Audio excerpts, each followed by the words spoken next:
Sí. Bien. ¿Se ve todo? Sí. Nicole, ¿estás ahí? Hola, sí. Ok, perfecto. Podemos empezar. Muy buenas tardes, noches a todos. Hoy venimos a hablarles acerca del virus de inmunodeficiencia felina. Pues bien, este es un virus de la familia de los lentivirus, el cual es capaz de infectar a felinos de una gran variedad de géneros, incluyendo al gato doméstico, pero también leones y otras panteras como los leopardos, jaguares, pumas, linces, gatos salvajes, etc. Pues bien, este virus, al menos en cuanto a gatos domésticos, utiliza un receptor CD134 para ingresar dentro de las células. En este proceso, pues bien, como cualquier otro virus, el virus de inmunodeficiencia entra en la célula, deposita su material genético y mediante un proceso de transcripción inversa convierte su ARN viral en ADN, el cual utiliza pues para crear más virus. En otras palabras, es el mismo proceso que utilizan todos los virus.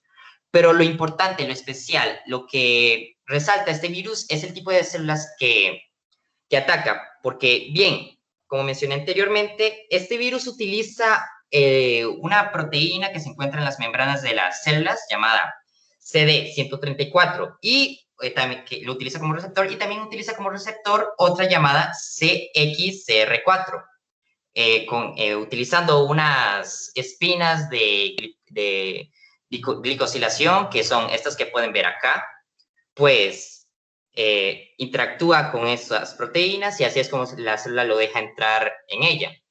Pues bien, ¿cuáles células son las que tienen una gran cantidad de CD134 en el cuerpo felino?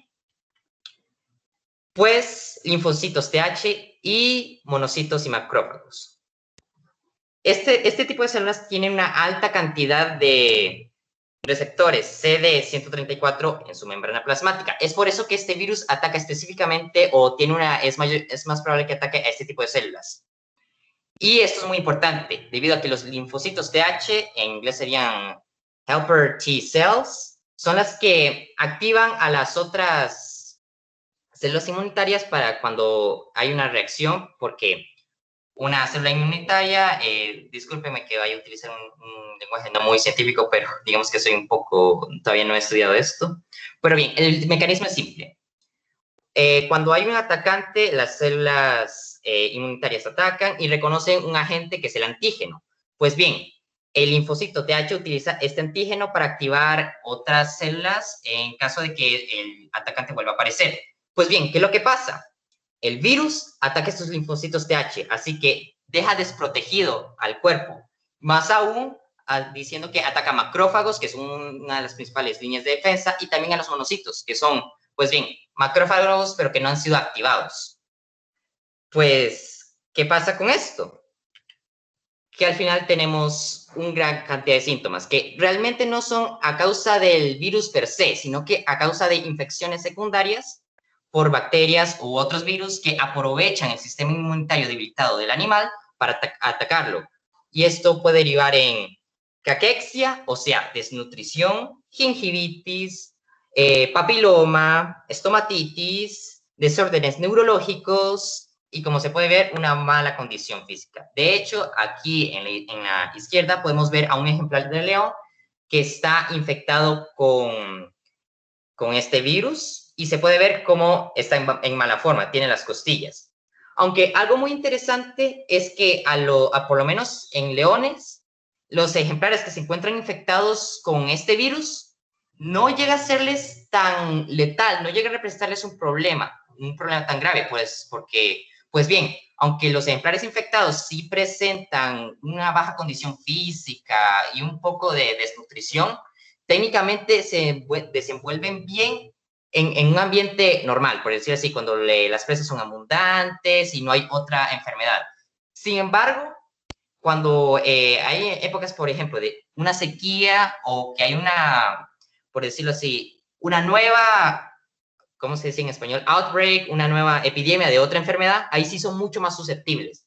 Es por eso, aunque el virus no, en una población salvaje de leones, no llega a representar una amenaza directa, sí llega a delimitarlos como para, bastante como para que otras cosas puedan darles el golpe de gracia.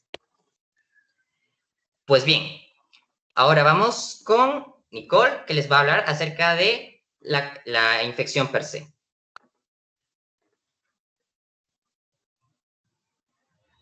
Bueno, con respecto a la infección, se puede clasificar en 4 etapas. Como se pueden ver en la presentación, están aguda, asintomática, no específica y AIDS-like, que es como muy parecido al SIDA. En la primera se tiene la fase aguda o la inicial, que esta se caracteriza por tener signos clínicos que persisten durante varias semanas, que pueden ser entre 4 y 5 semanas. Y estos pueden incluir hipertermia, diarrea, un proceso inflamatorio de la conjuntiva, que es como la parte, bueno, la encía, la uvea, la parte bucal, una linfadenopatía, que esto es cuando se da una proliferación de células normales o neoplasias dentro del ganglio. Se da también ictericia, sepsis bacteriana secundaria y neutropenia. Y generalmente como tiene una inmunosupresión, existe como una infecciones oportunistas que van afectando al animal. Después sigue la fase latente o asintomática también, y esa puede durar entre 5 años, y los animales se pueden ver totalmente sanos y es porque el virus está aislado. Por eso es tan importante como un chequeo en los gatos periódicamente para poder detectar si tienen el virus. Tenemos después los inespecíficos, que estos se dice en estudios que estos los presentan la mitad de los gatos infectados, no son todos. Y también pueden incluir la linfadenopatía generalizada, una fiebre recurrente, leucopenia, que es una baja producción de leucocitos, y los leucocitos son los que pues ayudan a combatir las infecciones y virus y demás. Anemia, anorexia, pérdida de peso, como lo vimos en las imágenes, gingivitis crónica, conductas anormales. Y estos síntomas pueden durar durante varios meses hasta un año. También, por último, se tiene una etapa terminal que es muy similar al SIDA, el SIDA en humanos, y tiene síntomas complejos, y ya esto es donde se da como las infecciones más fuertes, donde aprovechan las bacterias, levaduras, parásitos como la criptococosis, toxoplasmosis, para invadir al animal. Y neoplasia y anomalías neurológicas, así como que pueden llegar a afectar las células de la glía, astrocitos, y que esto puede presentar convulsiones, ataxia, y también infecciones en los ganglios linfáticos de médula ósea y pulmón, lo que podría conducir a la muerte del anfitrión.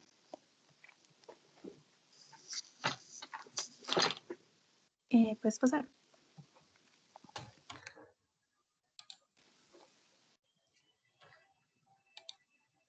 Ahí en las imágenes,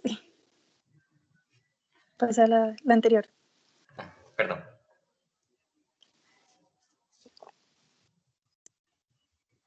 En las imágenes se tiene lo que es el sistema linfático, y en la parte derecha se puede ver dónde están como los ganglios que son palmables en el gato. Siguiente. Bueno, ¿y cómo se puede detectar este tipo de virus? Bueno, existen muchos kits comerciales, como lo es ELISA. Es un inmunoensayo enzimático, y pues con la presencia de los anticuerpos del antivirus se puede detectar, así como una inmunocromatográfica, y que son bastante económicos. Así además se puede detectar con técnicas de PCR, que estas dicen que tienen un un valor bastante grande en la detección de este virus, más que las otras pruebas. Siguiente.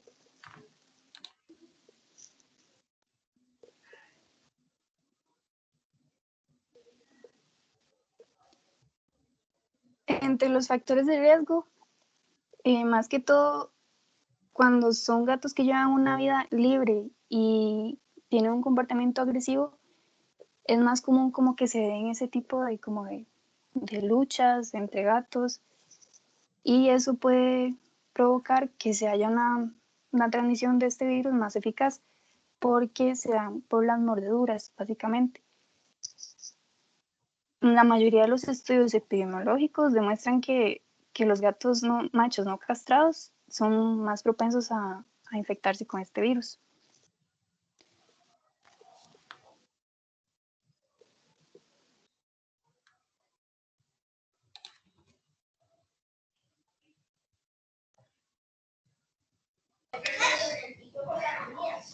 Siguiente. Nicole. ¿Todo bien? Sí. ¿Sí? Nicole, ya pasé a tratamientos. Ok. Bueno, en cuanto a tratamientos, se tiene la combinación de lamivudina y sidobudina, que esto solo se ha tratado en in vitro, no del todo en gatos, pero sí se ha visto un beneficio en los animales y que podría reducir la carga viral en los gatitos. También se ha hecho se ha estado realizando un desarrollo de una vacuna en donde se encuentra que con cepas mutantes, eliminando con la deleción del VIR, que es del virus, ese sí confiere una protección amplia y que es más duradera contra los homólogos de la cepa tipo salvaje. Y esta se parece mucho a la vacuna que se estaba tratando de hacer con los primates. También se tiene que, bueno, no existe como una vacuna así del todo, pero castrar a los gatos es una forma de prevenir este tipo de infecciones, y también pues que si se tiene un gato, como tratar de mantenerlo perdón, en la casa y no como cuidarlo, podría disminuir el contagio con otros gatos.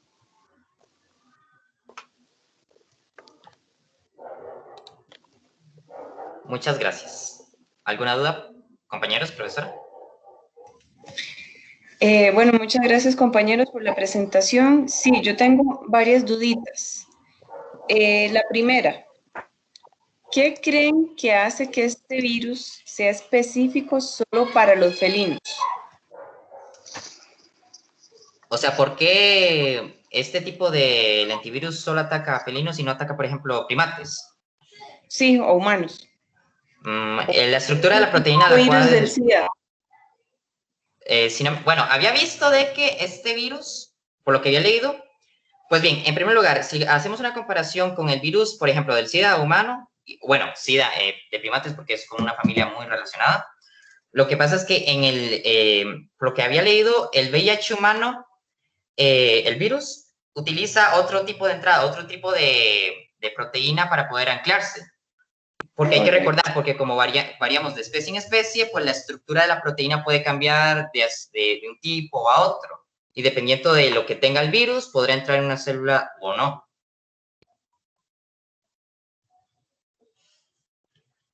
Perfecto. Básicamente esa es la respuesta.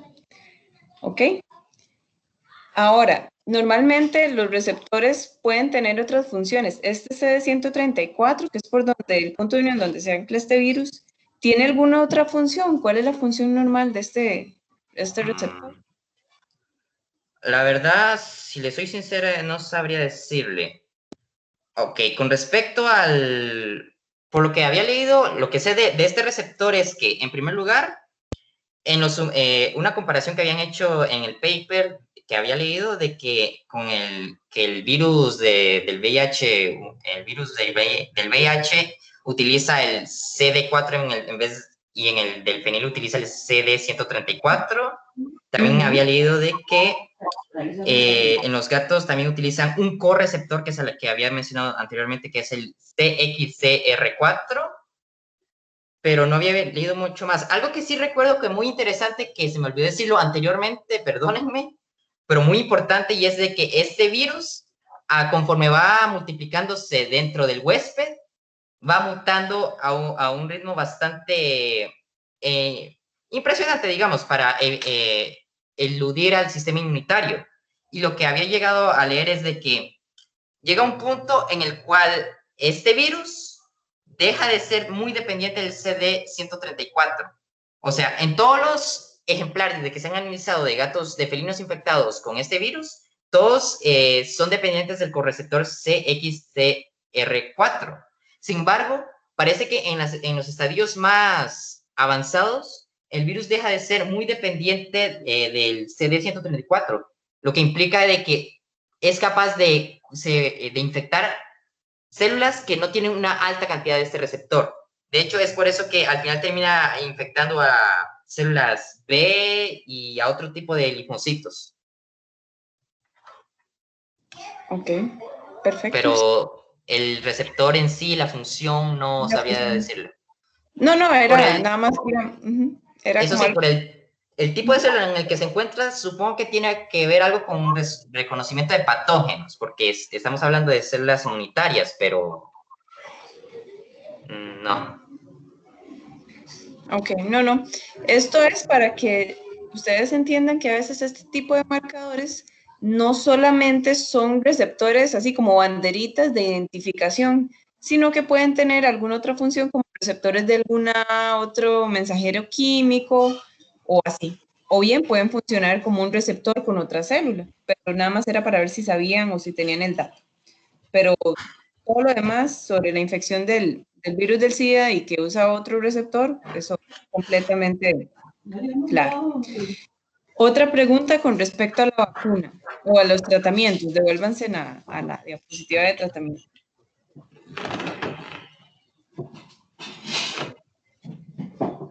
¿Listo? No existe entonces a la fecha una vacuna de tipo preventiva. Eso sí, que se ponga obviamente antes de que el gatito adquiera el virus. No existe ninguna. Profe, yo sí había leído, digamos, de que sí existe.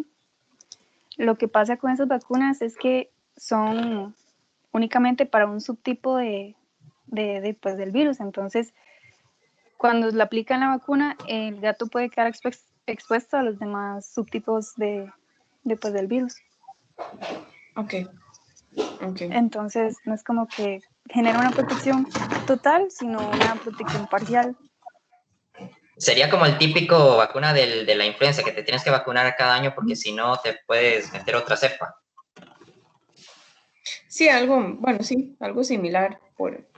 Y al ser un virus ARN, lo vuelve más complejo. Aquí me parece que hay una pregunta. ¿Fabián? Bueno, chicos, no sé si uno de esos tratamientos que usted mencionó va a ser como relacionado a la pregunta que va a hacer, pero es que no existe como también un tipo de fármaco o algo que evite, como por decirlo así, que el virus no se propague, por ejemplo, como un análogo al PRP en humanos. Bueno, de eso yo no sé porque estoy en primer año. Pero si tuviese que De tomarlo... hecho, No, perdón, continúa, Henry. continúa. No, De continúa, hecho, continúa. ahí en la presentación están como los dos primeros y se supone que el sidobudina es el que más ayuda como a bajar la carga viral en los gatitos. Lo que yo sí había leído en otro paper es de que lo que usualmente se habían probado unos tratamientos de que utilizaban como un tipo de bloqueador del receptor, que cuando un huésped está infectado, pues se bloquea ese receptor que tienen las células y eso evita de que el virus pueda entrar en ellas, lo cual reduce pues la carga viral y aumenta las posibilidades de que el paciente sobreviva. Eso fue lo que entendía, lo que decían. No, todo bien, todo bien. No, era eso, más bien, muchas gracias. Eso, lo de bloquear el receptor, eso hay que tener cuidado porque, como les decía, que este tipo de receptor puede tener otra función importante para el desarrollo normal del sistema inmune del gato. Entonces Sí. hay que ver cuáles son los mecanismos, o sea, cuál es la función de este receptor para ver si el bloqueo puede ser una potencial vía terapéutica para evitar el contagio. Por eso fue mi pregunta. Puede que sea, en el caso de que el receptor sea algo importante, puede que sea el del tipo de que cuál es el mal menor.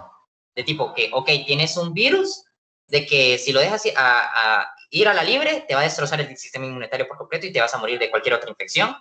Y por el otro lado tenemos este receptor que si lo bloqueamos podemos evitar de que ese virus interfiera, pero te vamos a reducir el sistema, la capacidad de tu sistema inmunitario, no va a reaccionar como antes, pero va a ser mejor a que esté todo destruido. Puede que sea uno de esos casos.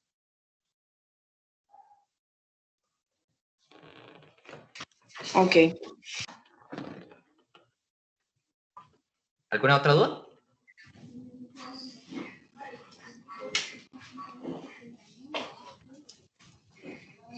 Chicos, ¿alguna duda?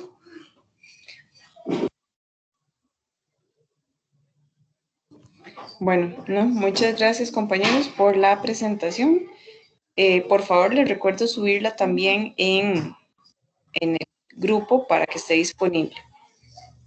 ¿Entendido? Gracias a ustedes. Gracias, profe. ¿Se pegó? Listo, ya. Ahora sí, ok. Bueno, chicos, entonces, nada más para estar claros, todos entendieron el quiz el miércoles a las 11:40. Va a ser uno similar, no el mismo jamás, por supuesto, pero un poquito más de tiempo. Y la idea es que el que quiera subir la nota, lo puede hacer. El que está satisfecho con su nota, pues queda así. Y si alguien no está de acuerdo o no entendió, por favor me lo dice.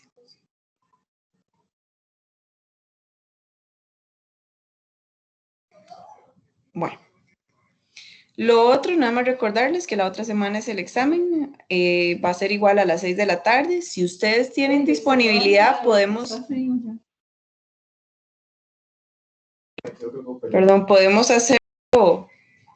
a las 6 o bien lo podemos hacer antes. Ya les voy a compartir la presentación, un momentito.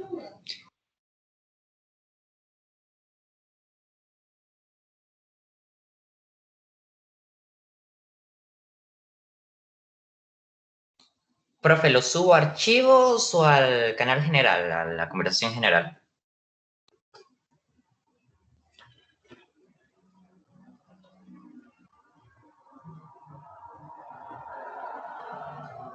Perdón, en el momento que vos lo subís a archivos, en la conversación, queda en la carpeta de archivos, no sé, o sea, yo lo pongo, cuando yo pongo información, yo lo pongo en la conversación y automáticamente quedan archivos. Ok, perfecto. Ok, ¿me avisan si están viendo la presentación?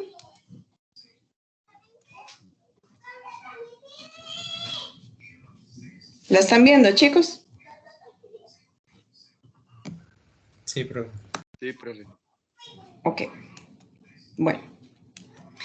Este tema es un tema que no viene como tal en el libro, es como un subapartado del capítulo del sistema cardiovascular. Entonces, la información básicamente fue recopilada de diferentes fuentes. Y la idea es que ustedes vean de una forma macro lo que es el sistema linfático, para qué sirve y la relación que tiene con el sistema inmune de los vertebrados.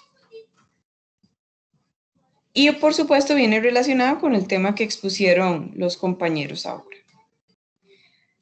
Entonces, el sistema linfático tiene las funciones de, número 1, mantener el equilibrio, el fluido del cuerpo.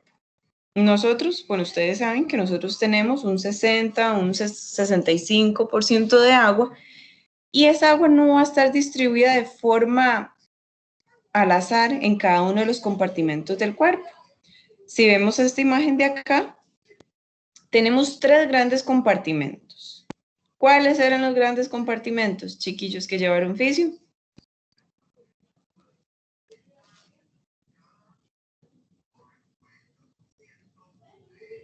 ¿Cómo? Ninguno. Los devuelvo a fisio el próximo semestre.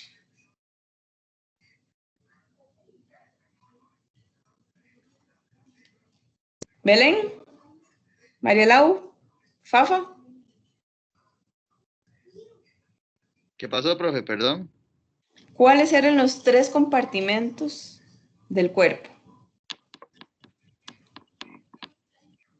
¿De cuánto sistema inmune? No, los 3 compartimentos. Profe, es que no entiendo la pregunta. Los 3 compartimentos eran compartimento plasmático, intersticial e intracelular. ¿Ya? ¿Se acuerdan? Ah, sí. Pensé que era algo como más macro, perdón. Ah, no.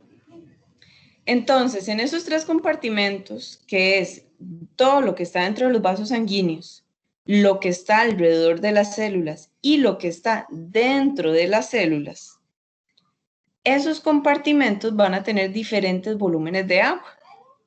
Yo creo que todos hemos experimentado cuando, por ejemplo, nos pica un insecto o nos golpeamos y se nos inflama esa zona.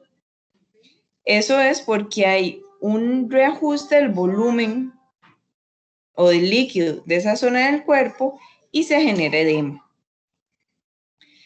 Quien constantemente está regulando el volumen de fluido en el tejido intersticial es el sistema linfático. Es como una red de vasos paralela al sistema vascular. Entonces, ¿cómo es esa dinámica de fluidos? En la sangre tenemos una parte líquida y una parte sólida, que son las células. La parte líquida se filtra a los tejidos, que ese es el espacio intersticial, y las células van a producir sus desechos en este espacio intersticial. Y ese líquido continuamente se está filtrando a través de otra red de vasos que se llaman capilares linfáticos o el sistema linfático. Es un sistema muy similar al venoso, no es el mismo, ¿verdad? Pero va a recoger, no va a haber sangre aquí, lo que va a haber es linfa. Linfa es ese líquido que va a tener electrolitos o sales, proteínas, incluso algunos patógenos, pero no va a haber eritrocitos. Y no va a haber sangre como tal, es como un fluido similar a la sangre, pero sin eritrocitos. Este fluido va a recircular por esta red linfática y posteriormente vuelve al sistema sanguíneo. El sistema sanguíneo se filtra al intersticio y así sucesivamente. De hecho, nada más para que ustedes vean las funciones del sistema linfático, existe un parásito que daña el sistema linfático, los vasos linfáticos, y generan enfermedades como la elefantiasis. No sé si todos están familiarizados con esa enfermedad. ¿No era como un gusano? Ajá, es una nidaria, una nidaria. No recuerdo bien el nombre del parásito, pero él alteraba el flujo gracias a que afectaba el sistema linfático, entonces todo el líquido queda en el intersticio. Y si ustedes, no sé si se familiarizan con una imagen, las extremidades inferiores se inflamaban de tal manera por esa afectación. Entonces eso es para que vean una de las funciones del sistema linfático, que es la regulación de fluidos. La otra función es que a nivel intestinal, cuando se absorben grasas, la grasa del tracto gastrointestinal no pasa a la sangre directamente. La sangre va a pasar primero al sistema linfático y posteriormente a la sangre. Entonces participa en la absorción de la grasa a nivel intestinal. Después participa en lo que es la respuesta inmune. ¿Por qué? Estos vasos linfáticos, que tienen una estructura similar, ¿verdad?, a las venas, por ciertas cosas que ahorita les voy a comentar, van a estar conectadas o interconectadas con los órganos del sistema inmune. ¿Cuáles son? médula ósea, el timo, nódulos linfáticos, entre otros. Es por aquí, bueno, no solo aquí, donde algunas células del sistema inmune van a viajar. Por ejemplo, si ustedes se cortan en alguna zona de sus extremidades o en algún lado y se infecta, una célula, bueno, pueden ser varias, pero una célula que anda patrullando, que se llama la célula dendrítica, va a capturar ese patógeno y va a viajar a través del sistema linfático para ir a un nódulo o al vaso para avisar o para andar diciendo, vean lo que encontré, este es un patógeno. O sea, es como, imagínense como Pac-Man. Pac-Man viene siendo la célula linfática, la célula dendrítica. Agarra el patógeno, se va corriendo por el sistema linfático hasta un nódulo y en el nódulo le dice a otra célula, que son los linfocitos T o bien los linfocitos B. Vean lo que me encontré, este patógeno. ¿Ok? Entonces, el sistema linfático va a participar en esa respuesta inmune. Y posteriormente, o como última función, puede participar en ciertos procesos patológicos, por ejemplo, en la diseminación del cáncer o de un tumor. Las células tumorales, cuando hay una masa tumoral sólida, existen células tumorales que sufren una transición en donde pierden las uniones entre sí y se vuelven células móviles. Por ejemplo, pasan una célula similar o un cáncer, imagínense un cáncer de tipo epitelial. Acuérdense que el tejido epitelial tiene uniones muy estrechas. Entonces, esta célula sufre una transformación en donde pierde estas uniones con las células contiguas, se convierte en una célula móvil y se escapa vía sistema linfático a otro órgano. Y es aquí donde inicia el proceso de metástasis.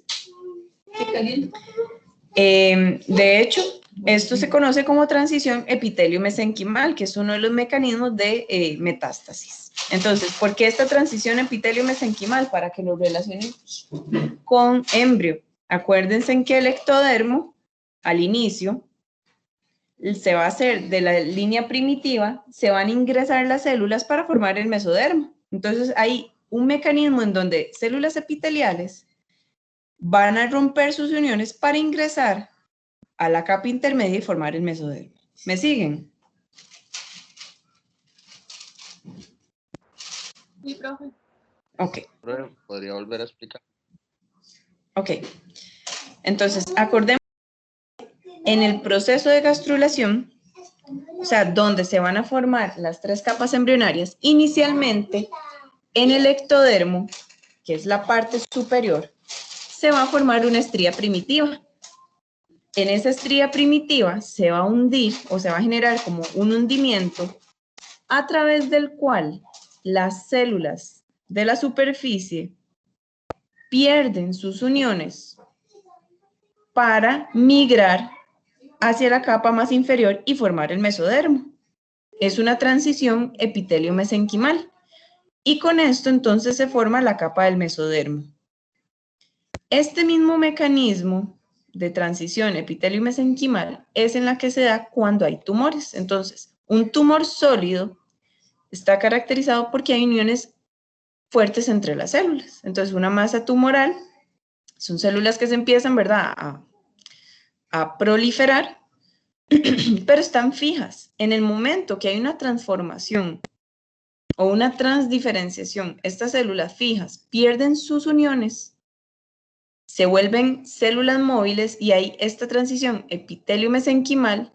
Entonces, al perder sus uniones, estas celulillas cancerosas se escapan vía sistema linfático a invadir otros órganos.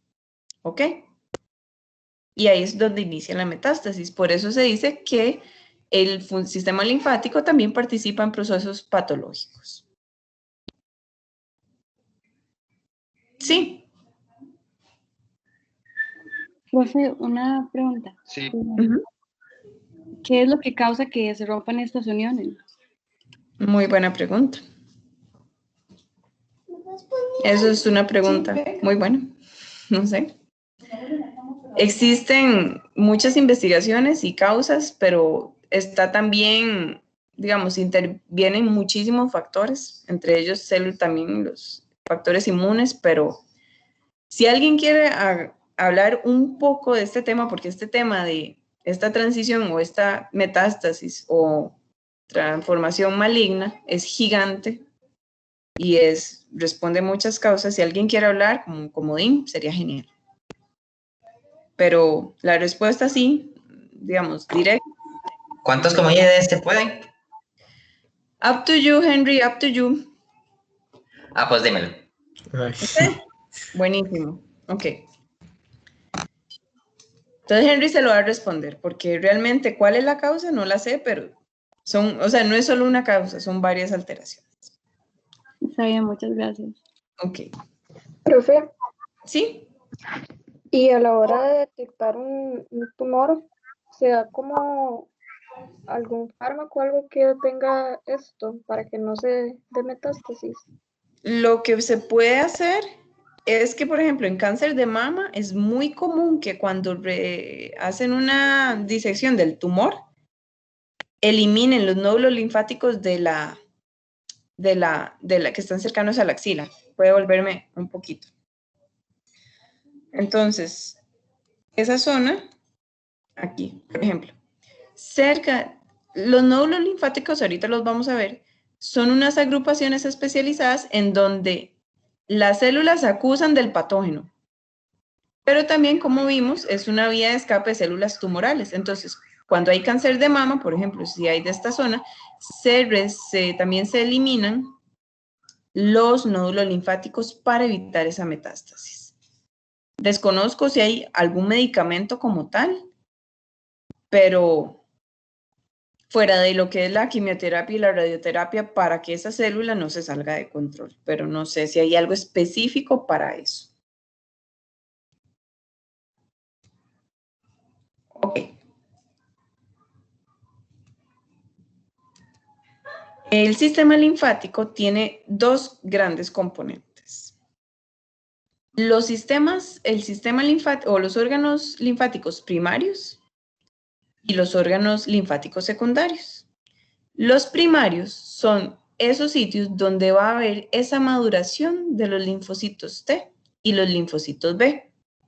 Los linfocitos T son un tipo de células que van a tener diferentes funciones, entre ellas, como bien lo decía Henry, los TH1, TH17, TH2, entre otros, que van a modular la respuesta inmune. Y los B, que son los encargados de producir los anticuerpos. Los linfocitos T van a madurar en el timo, ahorita vamos a ver qué es el timo, y los linfocitos B van a madurar en la médula ósea. La diferencia radica en que los diferentes grupos de vertebrados van a tener diferentes sitios donde se va a producir la hematopoiesis o la maduración de los linfocitos B. O sea, ¿qué quiero decir? No todos tienen médula ósea.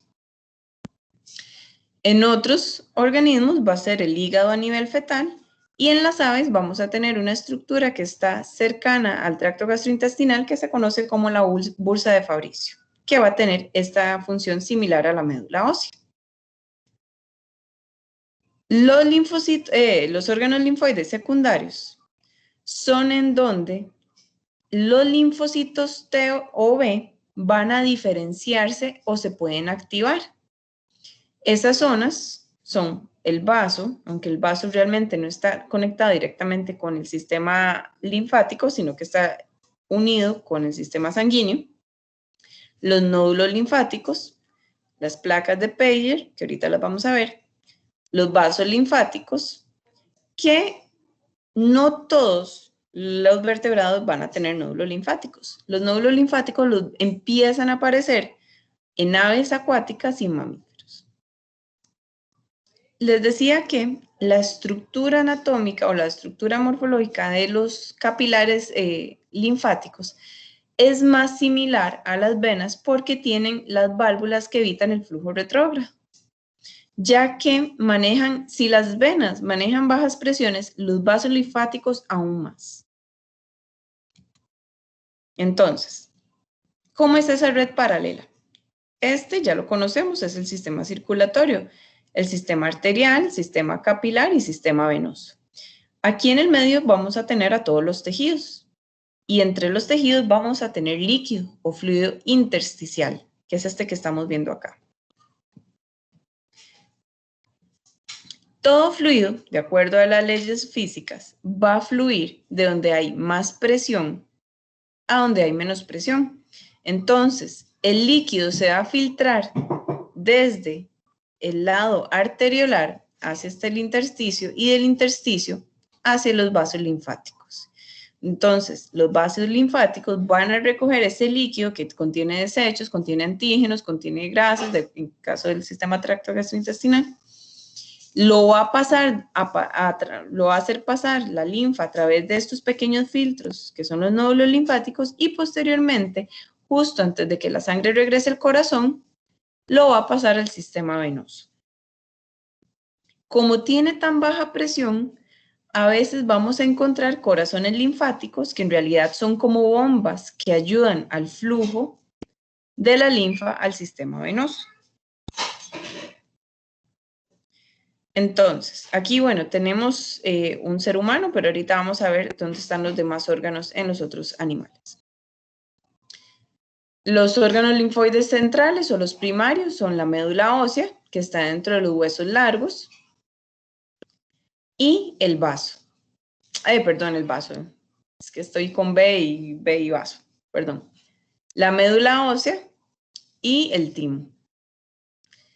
El timo es una estructura o es un tejido epitelial linfoide que va a ir degenerando o disminuyendo su tamaño conforme nosotros crecemos. Aquí es donde van a madurar o se van, digamos, todas las células sanguíneas se van a producir en la médula ósea. Pero de aquí las células T o los linfocitos T van a migrar al timo y ahí van a madurar, para posteriormente migrar ya sea vía nódulos linfáticos o bien sangre para andar patrullando y posteriormente en los órganos linfoides secundarios ya madurar o activarse para una respuesta inmune. Los órganos linfoides periféricos o secundarios, entonces vamos a tener el vaso, aunque como les decía, el vaso no va a estar conectado con el sistema linfático, sino con la sangre. Vamos a tener nódulos linfáticos, que son estas zonas azules o estos grupitos azules que van a estar ubicados de forma estratégica en el cuerpo. ¿Dónde va a estar ubicado? Bueno, en donde vamos a tener entrada de patógenos. ¿Dónde es eso? A través del tracto gastrointestinal, área genital, y área bucal. Bueno, que es parte del tracto gastrointestinal. Vamos a tener, bueno, las amígdalas, ¿verdad? O las glándulas a nivel de la cavidad oral que van a variar de acuerdo a la especie. El apéndice también es digamos que es un sitio inmunológico que tiene una función importante. Los vasos linfáticos y estas placas de Peyer que se van a encontrar debajo del epitelio del tracto gastrointestinal.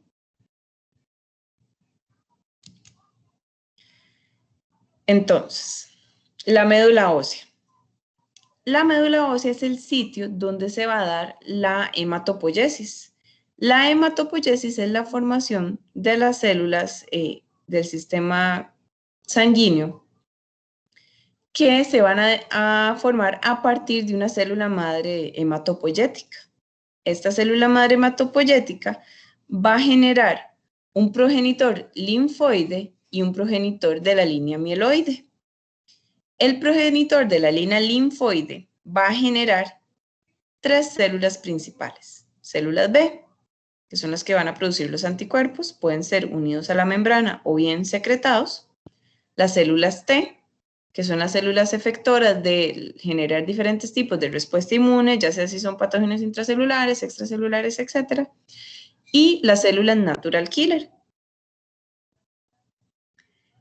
De la línea mieloide, entonces, se va a formar, hay obviamente otros intermediarios, otras células madre intermediarias, un poquito menos diferenciadas, que van a producir, bueno, lo que son los eritrocitos o el reticulocito, otro que va a formar las plaquetas y todos los que van a tener gránulos. Los polimorfonucleares, neutrófilos, eosinófilos, basófilos, las células dendríticas, macrófagos y los mastocitos. Ahora bien, como les decía, estas células T en un momento dado van a migrar al timo para que ahí maduren. Las células B, unas se van a quedar dentro de la médula ósea y otras van a migrar a nódulos linfáticos para posteriormente diferenciarse. Cuando la célula T o B no ha reconocido ningún patógeno, se le llama célula naïve. El término en español sería como no activa o indiferencia. Es que no es indiferencia, se me fue el término. Célula inexperta. Es que naïve, sí, o sea, es esa célula que todavía no ha atacado, no ha encontrado nada porque, digamos, está lista para reconocer, pero no ha reconocido nada todavía. ¿Me entienden? Esa célula que anda ahí patrullando, pero todavía no ha sido activada para ejercer su función inmune. Profe, bueno, es que no sé si el término está correcto, pero es que hace poquito expuse sobre un artículo de Bruselas. Entonces, Ajá. lo que presentaron es eso, como imágenes de células que han sido infectadas, digamos. Y Ajá. usaban como control estas NIFE, entonces decían que eran como células no infectadas, por decirlo así, pero en realidad no sé si el término estaba correcto. Es que, digamos, no infectadas, no necesariamente la célula T y la B se va a infectar. Porque acordate que cuando reconocía a través del T-cell receptor o al B-cell receptor, cuando reconocían al antígeno, ellas empezaban a liberar citoquinas para activar una respuesta inmune específica, dependiendo del tipo de bicho que sea, si es virus, si es bacteria, si es parásito, o bien secretar anticuerpos. Entonces, es que se me fue el término en español, pero naïve es que no han reconocido, básicamente. Profe, Uh-huh. que naive, bueno, según lo que yo te entendí, es como ingenuo, digamos. Más o Sí, menos. es ingenuo, pero Sí. lo que me refiero Porque, es que esa ajá, como si- célula... Ah, digamos, tal vez es como, como buena, digamos, como ahí, tranquila. No como, sé. sí, inocente. El punto mío es que no se me fue el término en español, es que son células que no han reconocido aún a su antígeno. ¿En eso sí están claros?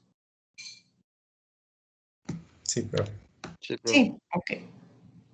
Entonces, en la médula ósea, que es ese sitio que va a estar en los seres humanos y en mamíferos, dentro de los huesos largos, es donde se va a dar este proceso de hematopoiesis. Posteriormente, las células T migran al timo y las células B, unas quedan dentro de médula ósea y otras se van para tejidos secundarios. Se encuentra, por ejemplo, también en vértebras, en costillas, en el esternón, en huesos del cráneo, en cintura escapular y pelvis. O en los sitios donde, bueno, ustedes han visto que hacen como punciones para obtener una muestra de médula ósea. Acá. En los peces, aquí no vamos a tener médula ósea. En los peces, quien va a generar ese sitio de hematopoiesis va a ser el riñón, pero un riñón que se conoce como pronefros. En realidad, el pronefros es un tipo de riñón muy primitivo, pero que va a ejercer esa función hematopoyética. Entonces, aquí de ejemplo, es importante ver que la morfología de las células sanguíneas va a ser diferente. Acordémonos que es básicamente solo en los mamíferos, los eritrocitos no van a estar nucleados. En los demás van a tener núcleo. Tenemos plaquetas que son de diferente tamaño, los neutrófilos. Es muy característico en los humanos este núcleo trilobular, o se conoce así como en la jerga como patita de gato, cuando en un tejido están buscando neutrófilos, es característico estos tres que hacen como la huellita del gato, mientras que en los peces va a ser diferente. Asimismo, los eosinófilos, los monocitos y los linfocitos. Entonces, en este caso no vamos a tener médula ósea, ¿verdad? En los anfibios. O sea, perdón que lo interrumpa. Ajá. Es que las células del sistema inmunológico son del mismo tamaño independientemente de la especie, o si varían en su tamaño. No, sí van a variar. Ok. Sí van a variar. Por eso a veces cuando yo pienso, yo digo, pucha, qué difícil ser veterinario, porque en comparación con un médico, porque todo es tan variable y por eso es que hay especializaciones. Y lo que pasa es que a nivel de veterinaria, muchas de las especializaciones son afuera, no hay aquí en Costa Rica.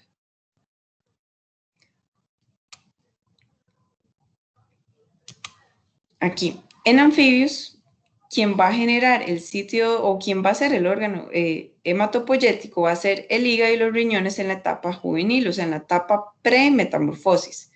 Posteriormente vamos a tener un poco más de médula ósea y el vaso en adultos. En reptiles vamos a tener ya una médula ósea mucho más similar a lo que conocemos en mamíferos, y en aves lo que vamos a tener es una estructura que está ubicada cerca del tracto gastrointestinal, cercano más que todo al intestino grueso, que esta estructura se conoce como la bursa de Fabricio, que va a generar esa función. Acordémonos que muchos, bueno, no lo hemos visto, pero muchos de los huesos de las aves están huecos para permitir el vuelo, entonces no vamos a tener médula ósea. Y en los mamíferos, ¿verdad? Vamos a tener dentro de los huesos planos y largos. Bueno, aquí el esternón, el hueso femoral, la cabeza del fémur o acá. Profe, una pregunta. Ajá. El timo, eso que se dijo que se iba disminuyendo su tamaño conforme crece el organismo, ¿se da en todos los organismos o es en específico humanos? ¿Y por qué se da? Eso se da gracias a la secreción de esteroides. Los esteroides son un tipo de hormona que se van a secretar en diferentes etapas. Entonces, la disminución del timo está asociada, digamos, en la línea del tiempo, está asociada con el incremento de la secreción de los esteroides también en el cuerpo. De hecho, cuando cuando se da un exceso de secreción de esteroides, hay personas que van a tener alteraciones severas en la formación del timo y por ende alteraciones en el sistema inmune. Si se da en todos los animales, es una buena pregunta, voy a buscar, no sé, aquí me lo dejo de tarea. Pero en los humanos es así. El timo, a diferencia de la médula ósea, el timo sí lo vamos a tener presente en todos los vertebrados, en todos los grupos. ¿Por qué? Porque es en el timo donde las células T aprenden a diferenciar de lo que es propio y lo no propio. Y es el sitio donde nace o donde, gracias a lo que ocurre en el timo, es donde se produce la inmunidad adaptativa. ¿Todos saben qué es la inmunidad adaptativa?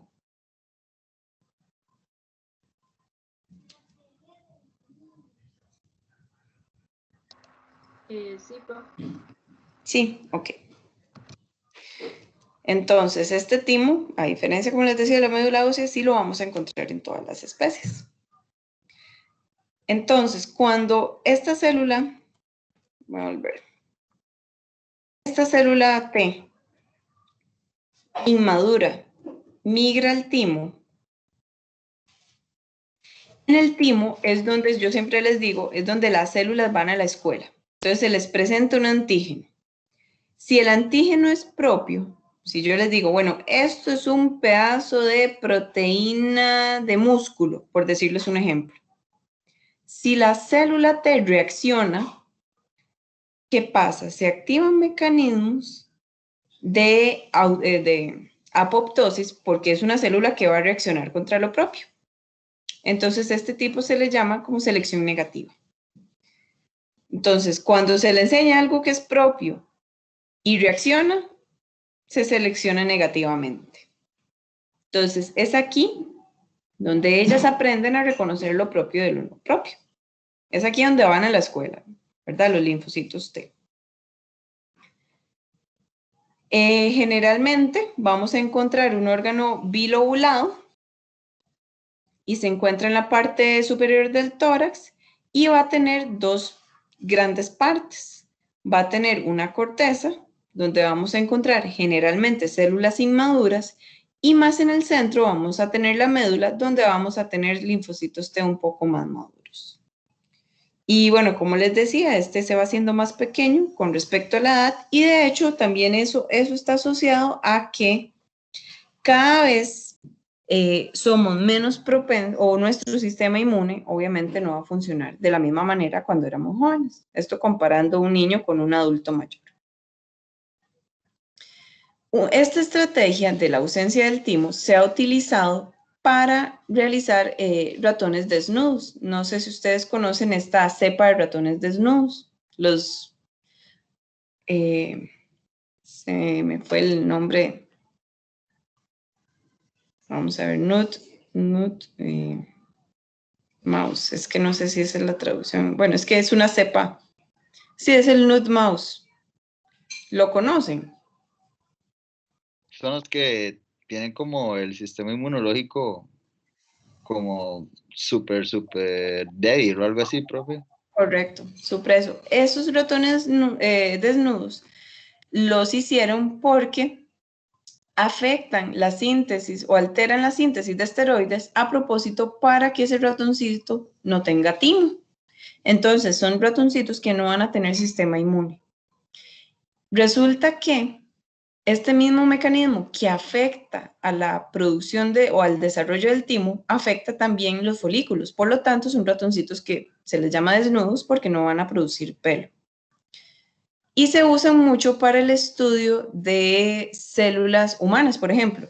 Si yo quiero ver cómo se comporta un cáncer de mama, pero yo ocupo probar una vacuna, o ocupo probar un medicamento, que sea específicamente contra células humanas, obviamente una de las primeras pruebas son en modelos animales. Entonces se usan mucho los ratones desnudos, se le inyectan células cancerígenas de humano para que desarrollen tumores. Si estos ratoncitos tuvieran timo, en el momento que ustedes le colocan células humanas, el ratoncito va a hacer una reacción inmune y no sirve el experimento. Pero entonces estos ratones pueden desarrollar tumores humanos porque no reconocen las células humanas y sirve como un modelo de estudio para cáncer. ¿Me entienden? Sí, profe, creo que Nicole tenía como una pregunta. Nicole. Sí, perdón, yo. Volviendo un poquito más atrás, estaba pensando en las enfermedades autoinmunes, ¿tienen alguna relación con algún problema que se da en ese como proceso de aprendizaje que se da en el timo? ¿O no? Correcto. Okay. Eso por un lado. O sea, alguna alteración en la selección negativa puede dar origen a enfermedades autoinmunes. Eso por un lado. Y por otro lado, tenemos sitios inmunoprivilegiados, que son sitios que no van a ser, o sea, que están aislados del sistema inmune. Por ejemplo, los testículos, unas proteínas que tenemos dentro de las articulaciones, que son las causantes, por ejemplo, de enfermedades como artritis, entre otros casos. Y otras causas que, bueno, también esto lo mencionaron en los microquimerismo, en el embarazo pueden ser que haya una transferencia de células materno-fetal y estas celulillas se pueden ubicar, por ejemplo, en la tiroides, generando enfermedades autoinmunes. Pero entonces la respuesta es sí. Pero no es la única causa. Ok, gracias. Okay. Profe, Ajá. disculpe, siguiendo como con esa línea de como los órganos aislados del sistema inmune, Ajá. eso se da porque no presentan como vasos linfáticos como que estén cerca de ahí o se da Exacto. por... Ah, ok. Van a Es- estar aislados, entonces no están expuestos a células del sistema inmune. A veces un golpe puede desencadenar una enfermedad autoinmune porque el golpe va a generar una respuesta inflamatoria y esa respuesta inflamatoria puede generar infiltración o que lleguen ahí linfocitos y es como, ajá, yo no lo había visto. Eso pasa mucho en rodilla y eso puede generar un tipo de artritis, perdón. Ok, profe, Se gracias. reconoce proteínas citroniladas que no son reconocidas por el sistema inmune. Profe, otra pregunta. ¿No sabe Ajá. cómo, digamos, como que gen o algo así hicieron para crear los ratones desnudos? No, no sé. Desconozco. Aquí va otra tarea para mí. ¿Perdón? Ratones desnudos. Ah, sí, está No. bien. Aquí estas dos duditas que tengo aquí. Una me va a ayudar Henry y estas otras dos me las llevo yo. Ok. Dentro del timo vamos a tener, yo les había hablado, tenemos una corteza y tenemos una médula, y dentro de la médula vamos a tener una estructura que se llama el corpúsculo de Hasal. Ese corpúsculo de Hasal es el que va a empezar a secretar un factor que se conoce como linfopoyetina estromaltínica, que es el encargado de generar o inducir apoptosis en aquellos linfocitos que reconocen antígenos propios. Y con esto evitar, en la medida de lo posible, enfermedades autoinmunes.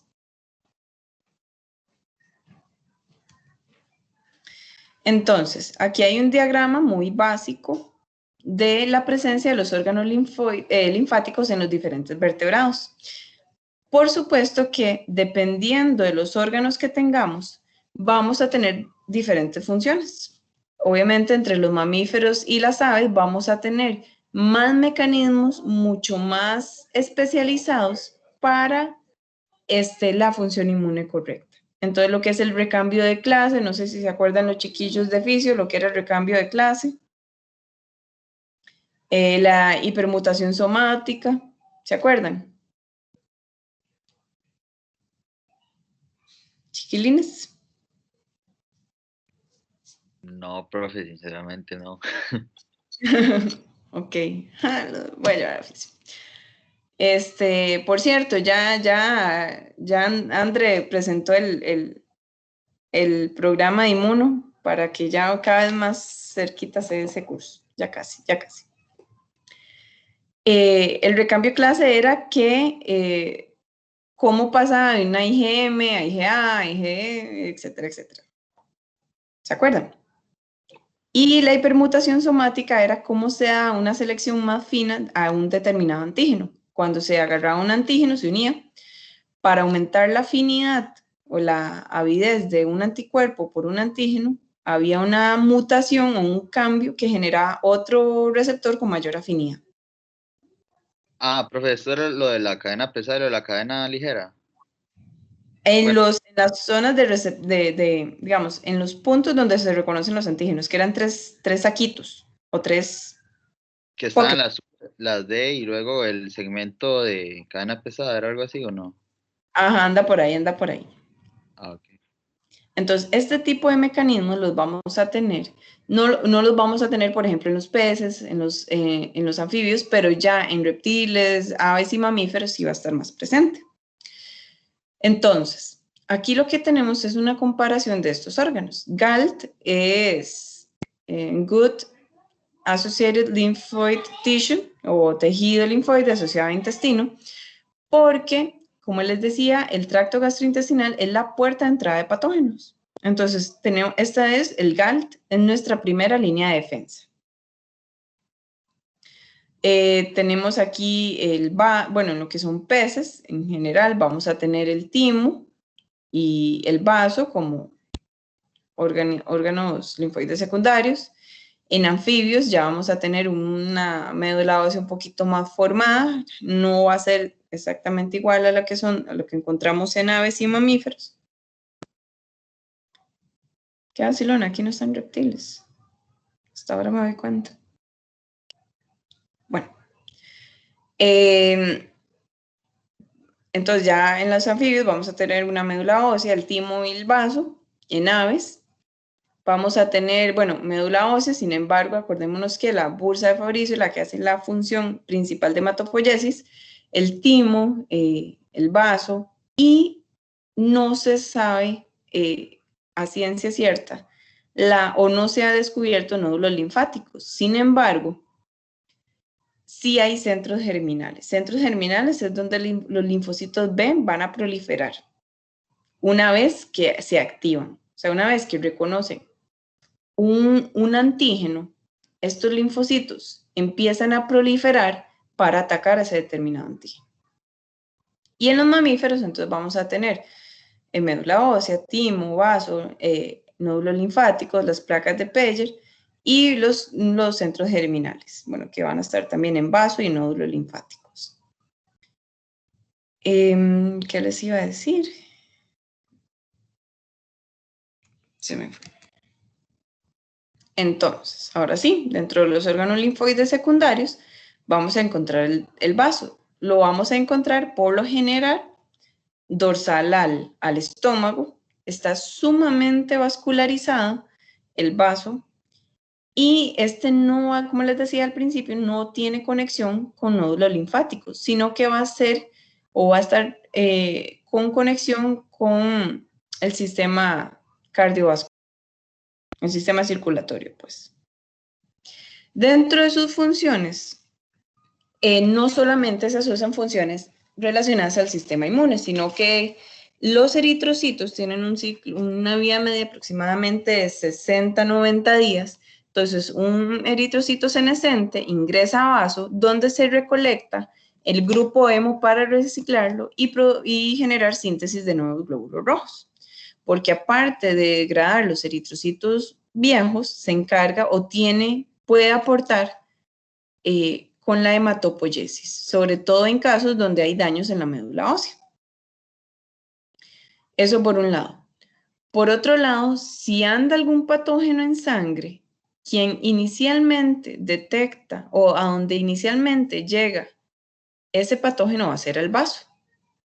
Y va a ser una función donde también se inicia la respuesta inmune adaptativa, ya que ese antígeno, al llegar al vaso, puede ser presentado en zonas donde tenemos linfocitos B y zonas donde tenemos linfocitos T también. Y al hacer eso, o al estar el antígeno, el linfocito T y el linfocito B cerca, se puede dar la iniciación de la respuesta inmune. Esto es porque para que un linfocito B se active, ocupa la ayuda de un linfocito T. Tiene que haber un crosstalk.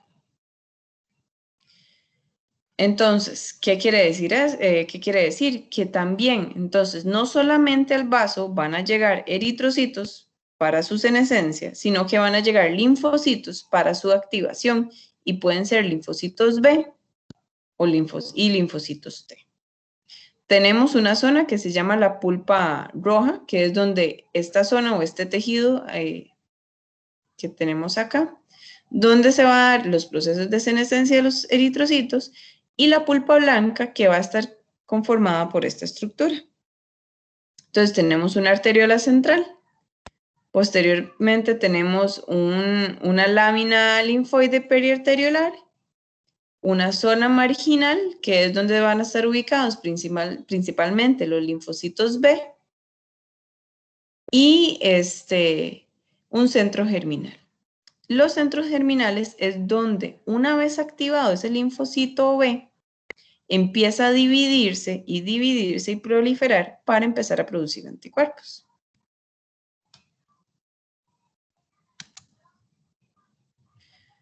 Otro órgano linfático secundario que es un poco similar al vaso son los nódulos linfáticos. Los nódulos linfáticos los tenemos en diferentes zonas del cuerpo donde principalmente van a ingresar patógenos. Entonces, cerca del área genital, cerca de la cavidad oral, alrededor de todo el tracto gastrointestinal.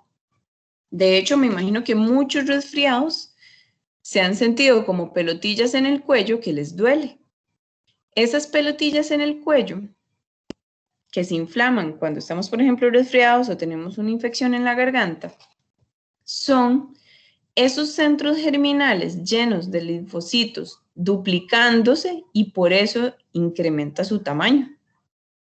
Porque lo que está generando es o preparando una defensa inmune. El nódulo linfático es un punto de convergencia de vasos del sistema linfático. Entonces vamos a tener una entrada de ese vaso linfático por esta zona. Se le llama el vaso linfático aferente. Entonces por aquí va a venir la linfa y por aquí va a venir el antígeno. Va a pasar por estos canales y posteriormente, bueno, puede pasar a estas zonas. Ahorita les explico esto. El líquido posteriormente se va a filtrar por el vaso linfático eferente. Adicionalmente, vamos a tener irrigación arterial y irrigación venosa como cualquier otro tejido u órgano.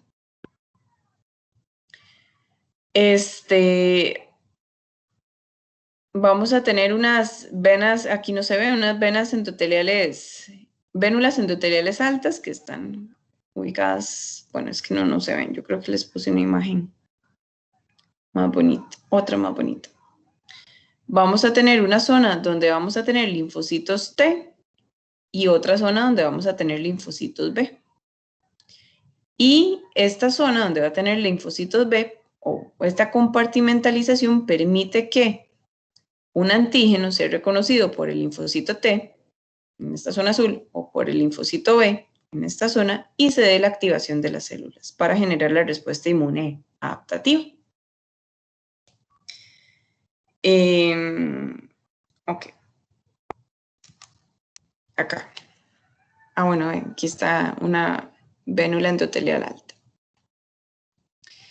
Esta es otra imagen que representa la estructura del nódulo linfático y es fundamental porque es donde se va, como les decía, es donde se va a dar la respuesta inmune adaptativa. Entonces, supongamos que nos cortamos, yo creo que esto puede ser la piel de la mano, nos cortamos. Ingresa un patógeno, este patógeno es captado por una célula que se conoce como célula presentador de antígeno. Y esta célula que capta antígenos en tejidos o por heridas, va a ir corriendo así como bien zapas y va a ir corriendo por vía linfática al nódulo linfático. Viene por vaso aquí. No va por sangre, ojo. Va a ir corriendo el nódulo linfático. Entonces, cuando esta célula presentadora de antígeno empieza a buscar algún linfocito B o T que le dé pelota, que decir, vea lo que tengo, vea lo que tengo, usted reconoce, y si lo reconoce, entonces se da la activación de las células. Por otro lado, vienen las células T y las células B naïf, que andan patrullando aquí, listas para reconocer una célula dendrítica con un antígeno. Si ese antígeno anda en sangre, entonces vamos a tener otras células que van a ir corriendo, en este caso al vaso, a hacer el mismo mecanismo que en el nódulo linfático. En el vaso van a estar células B o células T esperando una célula presentadora de antígeno para que reconozca y se dé la activación. Si hay activación, entonces, a través de la secreción de quimioquinas o citoquinas, no son quimioquinas, perdón. a través de la secreción de quimioquinas en la zona donde hay patógenos, se van en carrera estos linfocitos activos para atacar al patógeno. Eso así de muy sencillo es como se da la activación de los linfocitos. Entonces, si son agentes patógenos que se encuentran en los tejidos, eso llega primero a nódulo linfático. Si son antígenos que andan en sangre, eso va a llegar a vaso por el tipo de irrigación y circulación que tienen. En esta zona se da la activación, o sea, ese encuentro entre antígenos, linfocitos, para que una vez activos migren porque son capaces de detectar esas quimioquinas y llegar hasta la zona de infección. ¿Ok? ¿Capiche?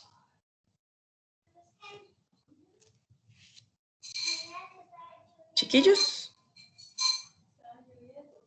¿Capiche o no capiche? Si no, repetimos de nuevo.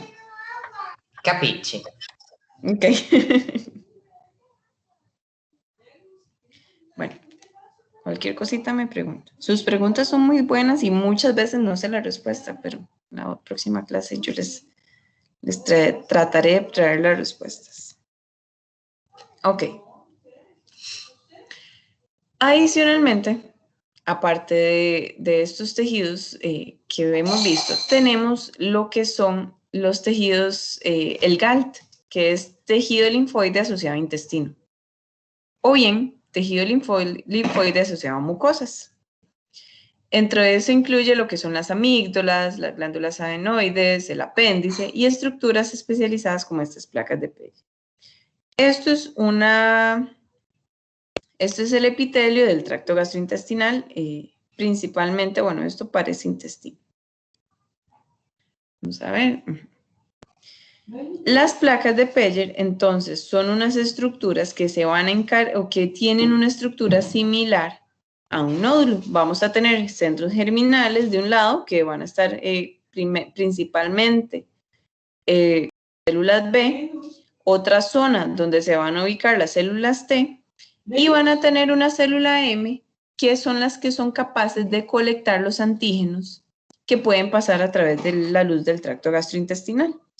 Entonces, aquí estas células M recolectan o reconocen los antígenos, las pasan acá, pueden ser captadas por alguna célula dendrítica o alguna célula presentadora de antígeno y llevarle el chisme a donde están las células B y T listas para reconocer ese antígeno.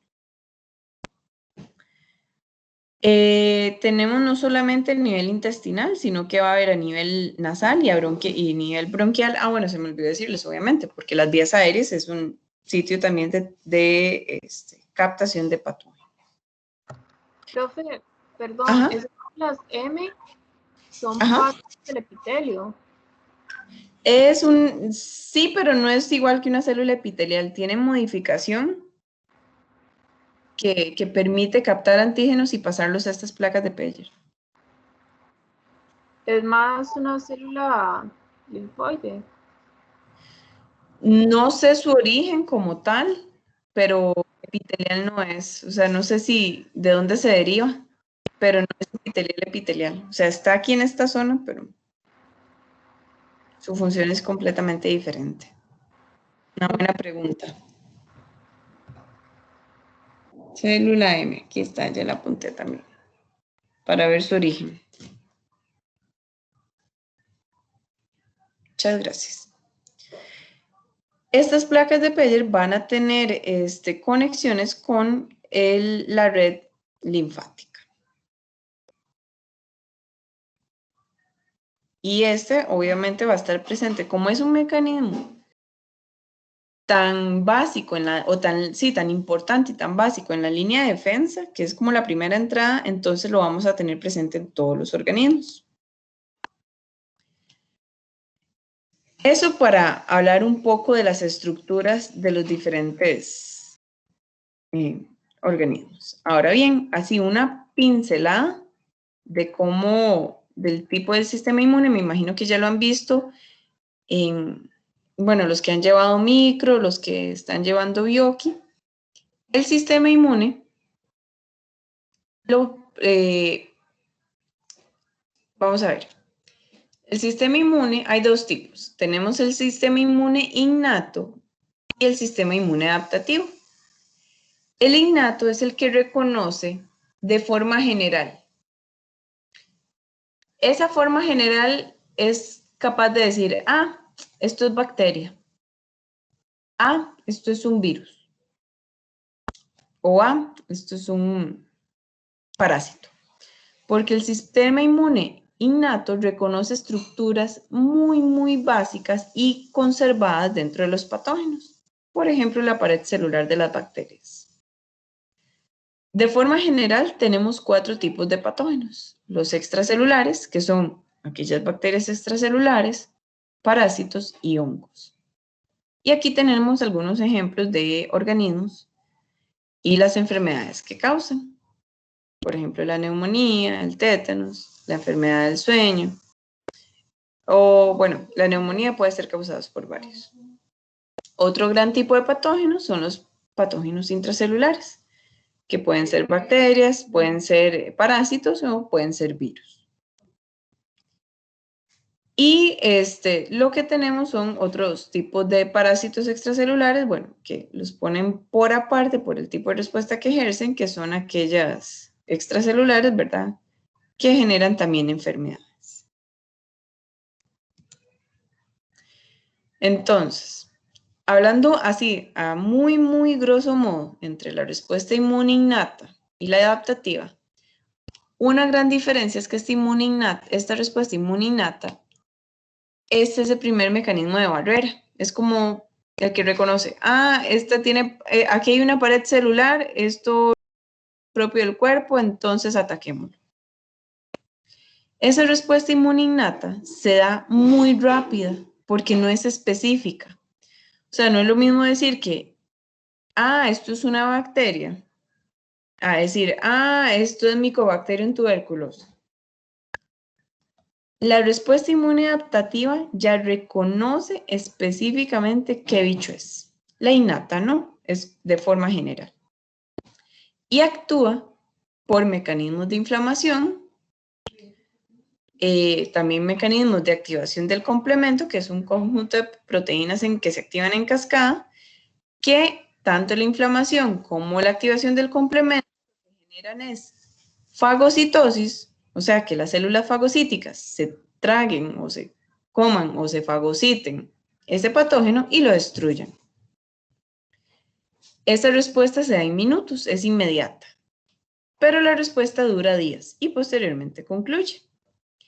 Si el organismo, cualquiera que sea, pez, reptil, anfibio, etc., si esta barrera no logra concluir o eliminar el patógeno, entonces se activa la respuesta inmune adaptativa.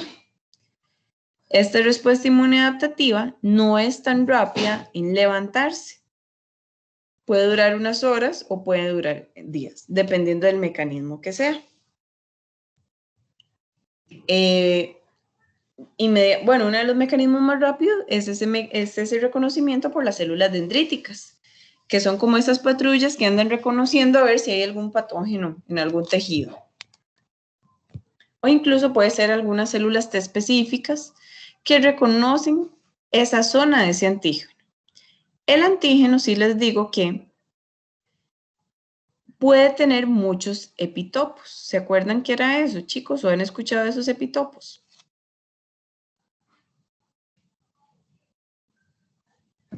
No, profe. No son como la estructura a la cual se une el antígeno. Es la estructura del antígeno que es reconocida. Okay. Por ejemplo, aquí tengo la palabra antígeno.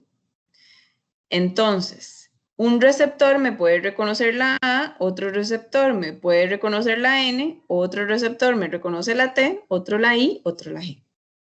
Aunque sea la misma palabra antígeno, pero vean que el epitopo es el sitio específico de reconocimiento. ¿Ok? Entonces, lo que es ese reconocimiento por células B o células T se da en horas. Lo que es la formación de células T en memoria, quienes son parte de las que me confieren esa respuesta inmunológica de memoria, puede durar días. Y la formación de anticuerpos también dura días. Entonces, esta respuesta inmunoadaptativa es un poco más lenta, pero es bastante más fuerte que la innata. O sea, esta se activa en el momento que esta no es suficiente. Y posteriormente, como resultado de una respuesta inmune adaptativa, vamos a obtener una respuesta de memoria. Que esta no va a durar semanas, sino que puede, bueno, dependiendo del tipo de mecanismo que se active y que se dé, es variable. Puede llegar a durar hasta casi que toda la vida. No es eterna, ¿verdad? Durante toda la vida, ¿por qué no? Pero sí nos confiere protección mayor.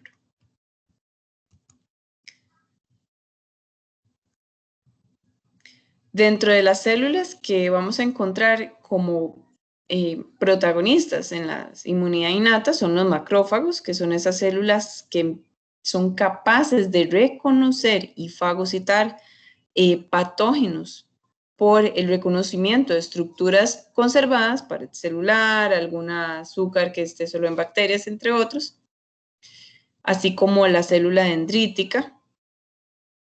Después tenemos también los neutrófilos, que tienen una gran cantidad de gránulos que se liberan en el momento que reconocen un patógeno para iniciar la inflamación. Tenemos también otro tipo de células que son eosinófilos, que se encargan de reconocer principalmente parásitos o patógenos extracelulares. También los basófilos van a contribuir un poquitito a lo que son a la detección de parásitos, pero también está relacionado con las respuestas alérgicas, y los mastocitos también relacionados con liberación de histamina durante una reacción entre los elementos celulares. Pero también hay elementos no celulares que participan en la inmunidad innata. Pueden ser proteínas que tenemos, por ejemplo, en la saliva, o enzimas. Pueden ser, también tenemos tipo de proteínas que tenemos en la piel, que son antibacterianas, porque pueden quelar hierro, pueden quelar ciertos iones que son vitales para la replicación de la bacteria. Ese reconocimiento de esas estructuras conservadas que se da durante la inmunidad innata se llaman receptores tipo TOL o Toll-like receptors. Tenemos receptores en la membrana que reconocen patógenos extracelulares. Tenemos receptores intracelulares para aquellos patógenos intracelulares e incluso a nivel de endosomas que, bueno, estos tipos de Toll-like receptors van a reconocer material genético viral, como para flanquear los diferentes puntos que pueden ser susceptibles a atacados por patógenos. Obviamente, los patógenos son tan inteligentes y mutan tan rápido que son capaces de evadir los mecanismos del sistema inmune innato, incluso los adaptativos. Una parte muy importante de la inmunidad innata es el sistema de complemento, que son una serie de proteínas que se activan en cascada cuando reconocen algún organismo. El sistema del complemento tiene 3 vías: la vía de las lectinas, la vía clásica y la vía alternativa. Cualquier vía que se active del complemento, lo que va a pasar es una activación en cadena de proteínas que se sintetizan en el hígado, que esta cuando se activa se rompe, va a producir como 2 subunidades, una subunidad va a activar otra, la otra va a activar otra y así sucesivamente. Y en lo que va a culminar es generar inflamación. La inflamación es necesaria, chicos, para generar la inmunidad. Entonces ocupamos inflamación, no podemos suprimirla del todo.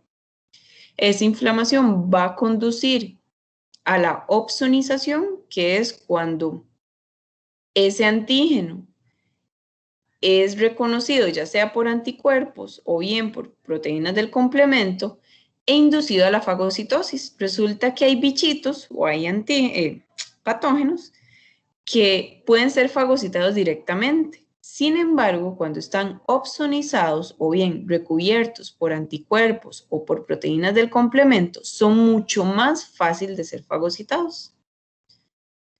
También existen en los últimos pasos de la activación del sistema del complemento en donde se insertan proteínas en la membrana del bicho para generar su lisis.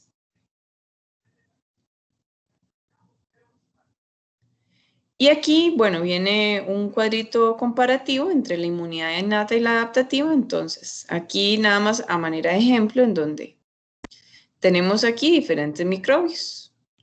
Y tenemos, por ejemplo, aquí receptores que identifican la manosa. La manosa es un azúcar que está asociada a patógenos. Entonces, vean que aquí, en la inmunidad innata, reconocemos una misma estructura conservada, sin saber qué es. En la inmunidad adaptativa, los anticuerpos o los receptores se van a unir a estructuras específicas del bicho y esas estructuras dan una mejor idea de qué tipo de patógeno es para generar una respuesta inmune mucho más eficiente y poder eliminar el patógeno. Dentro de los receptores que tenemos en la inmunidad innata están principalmente los toll-like receptors, que están a nivel extracelular, intracelular o en endosomas. Tenemos los receptores de la metionil, de esta estructura, de la metionil N-formilmetionil, los receptores de manosa y los receptores tipo scavenger. Mientras que la inmunidad adaptativa vamos a tener los T-cell receptors, que son los receptores de las células T, y los receptores de las células B, que los receptores de las células B no es más que otra cosa que los anticuerpos unidos. Bueno, estos anticuerpos pueden estar unidos en las membranas de los linfocitos B o pueden estar disueltos, que cuando están disueltos es lo que conocemos como anticuerpos. La distribución de estos receptores a nivel de inmunidad innata, vamos a tener que estos receptores van a ser constantes en todo el tipo en la célula del mismo tipo, mientras que en los linfocitos, no, cada linfocito va a tener un receptor con diferente especificidad para un mismo patógeno. Entonces, el que tenga más afinidad es el que se va a proliferar. Ambos, la inmunidad innata y la inmunidad inadaptativa, son capaces de reconocer lo propio y de lo no propio.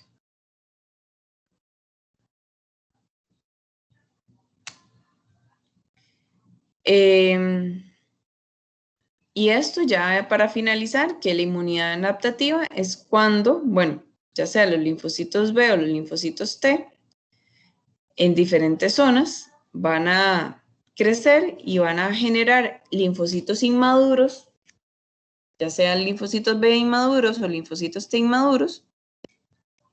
Bueno, en el timo sí van a madurar los linfocitos T y van a irse a diferentes órganos. En el caso de los linfocitos B, unos se van a quedar dentro de médula ósea, mientras que otros van a ir a los nódulos linfáticos o bien al vaso.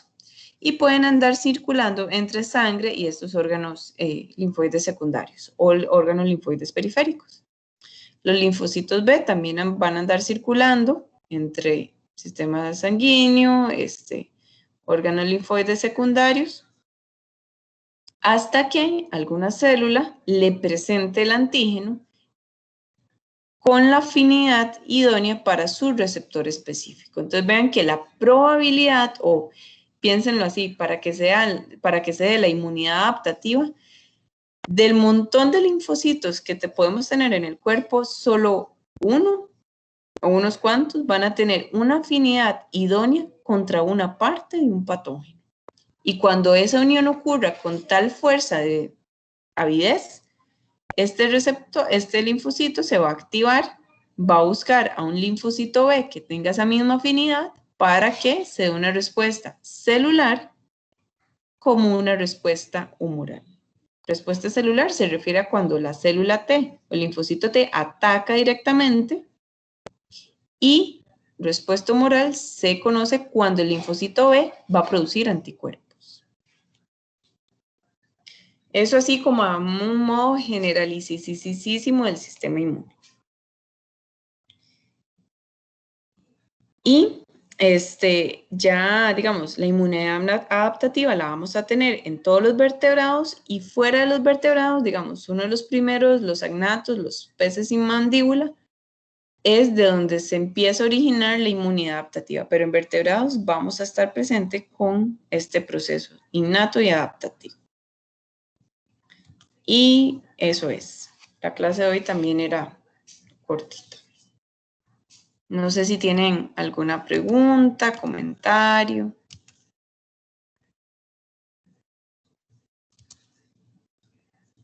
Profe, yo tengo una pregunta. ¿Sí?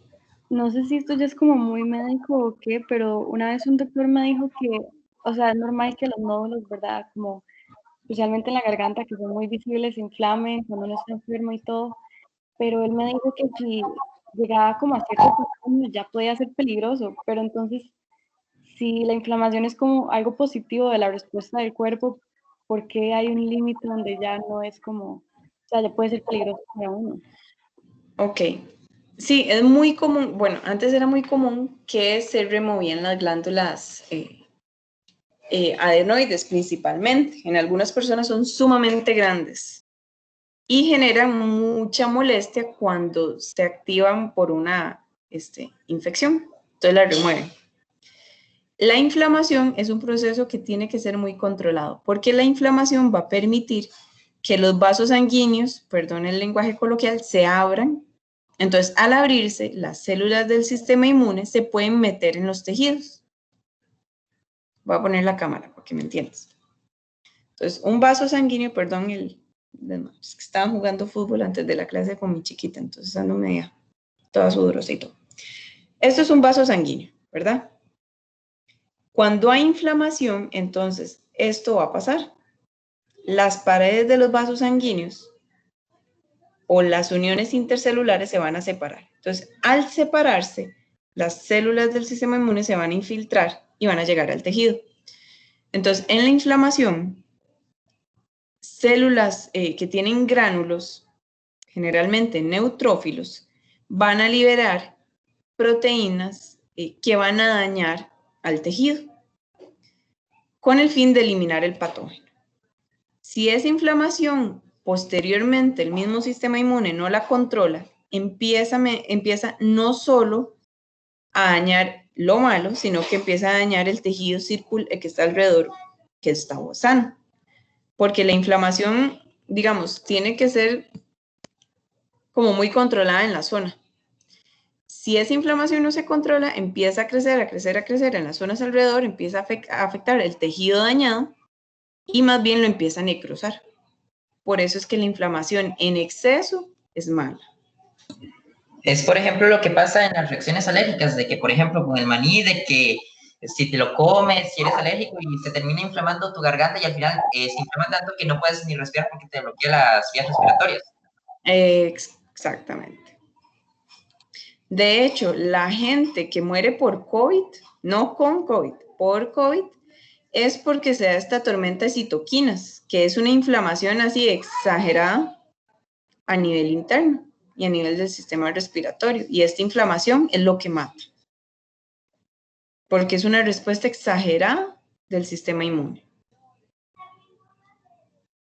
No sé si respondí la pregunta.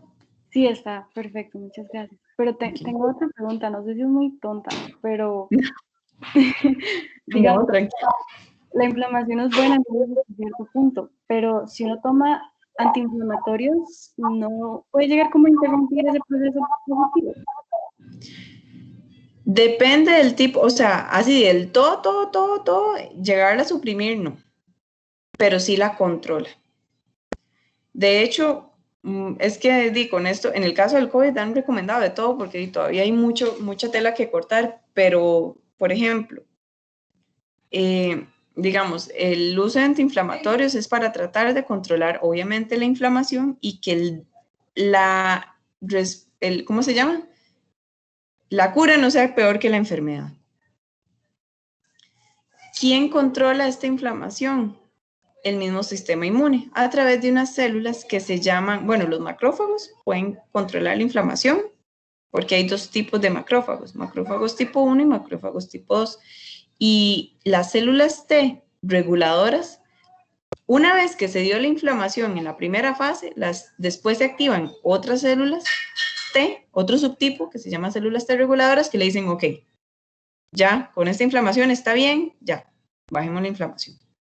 Y ya posteriormente la inflamación baja.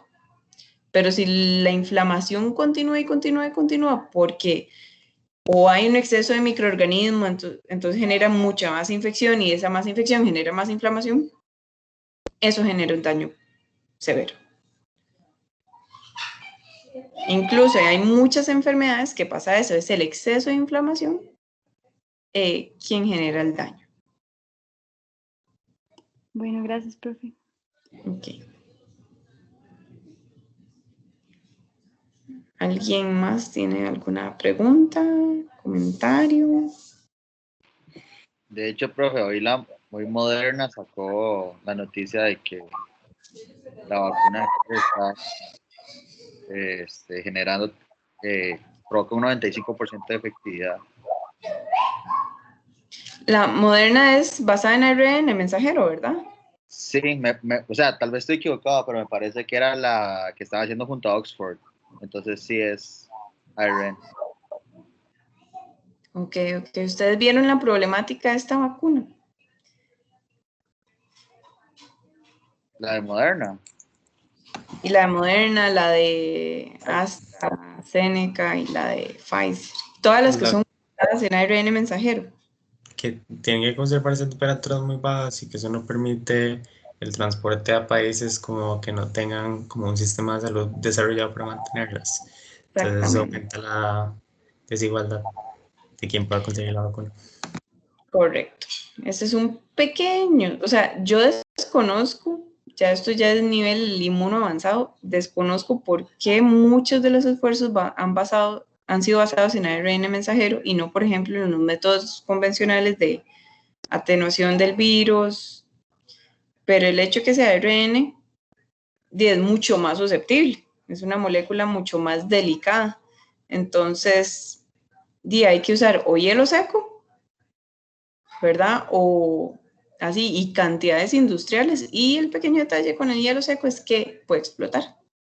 Por eso es que también el hielo seco es restringido o tener equipos muy, muy especializados.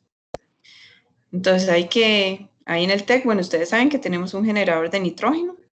Entonces hay que ponerlo a funcionar bonito para empezar a distribuir a todo el mundo y empezar a ver de dónde se consiguen los congeladores de menos 70, porque parece que lo vamos a ocupar. Entonces eso era como un extra de la clase. Y yo, los de lava ahí de piel. Ahí viene que, papá, ahí viene que. No, ya, bueno, no sé si esto se puede decir, pero ya Johan me pasó fotos de cómo está quedando.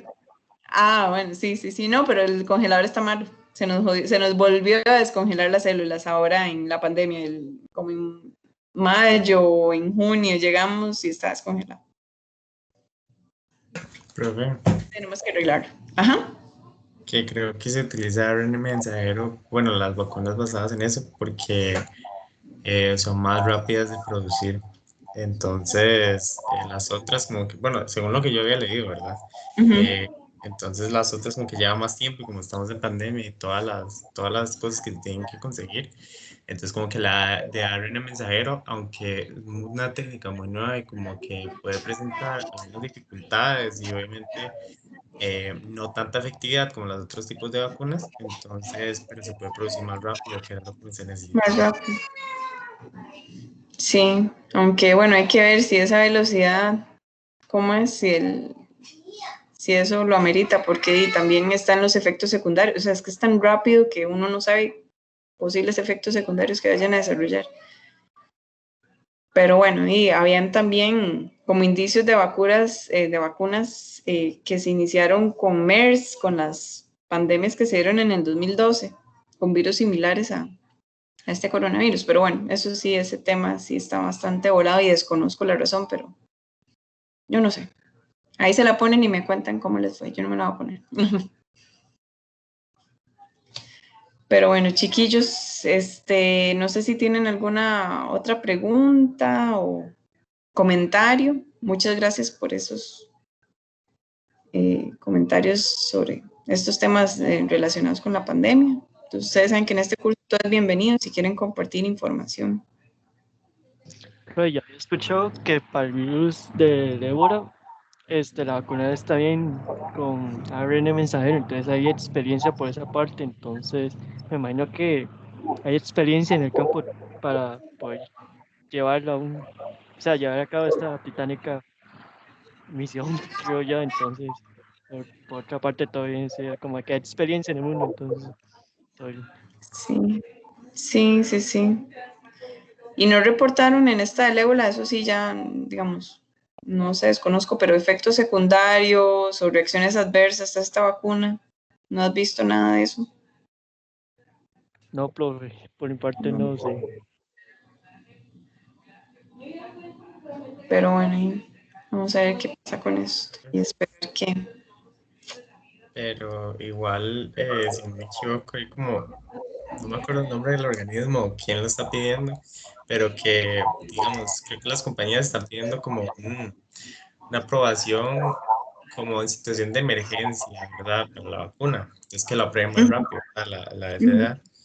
Pero Ajá. hay como otro organismo que está diciendo como que por favor no se haga eso porque el tipo de vacuna y todo lo que se está utilizando como que puede llegar a hacer daño y no se tienen como suficientes estudios, más bien no quiere perjudicarse a la situación, ni tampoco más que venimos con una población que está como desinformada con las vacunas y que tiene como miedo, entonces no acentuar ese miedo, ¿verdad?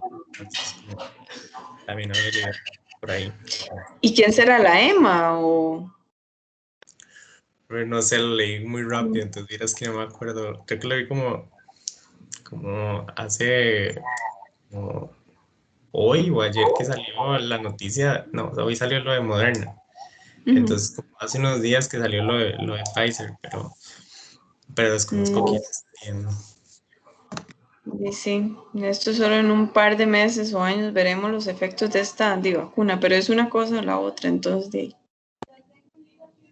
esperemos a ver qué pasa. Mientras tanto, cuídense, sean responsables y ojalá que estén ustedes muy bien y que también de sus familiares y que no se lleguen a afectar con esto. Y que si les da, que sea así como, ¿verdad? De forma muy noble.